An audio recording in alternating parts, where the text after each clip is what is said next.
Pemirsa, Wali Kota Sabang Nazarudin mengajak nelayan Sabang untuk menjaga wilayah NKRI melalui Lembaga Panglima Laut. Pemerintah Kota Sabang akan memberikan peran bagi Lembaga Panglima Laut dalam menjaga wilayah Negara Kesatuan Republik Indonesia. Apalagi posisi Sabang berada sangat strategis dengan jalur laut perdagangan dunia.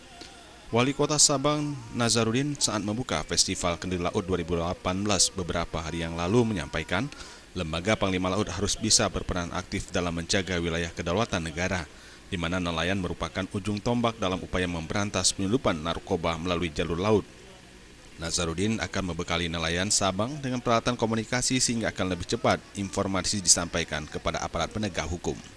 Saya coba beri pemahaman kepada kementerian bahwasanya kita coba kuatkan, kita menjaga negara kita ini melalui nelayan. Jadi nelayanlah yang kita jadikan ujung tombak dengan kita fasilitasi dengan alat-alat yang proporsional. Jadi mereka bisa menginputkan untuk mencegahnya masuk narkoba, masuk segala macam yang bersifat dalam mengancam negara Republik Indonesia.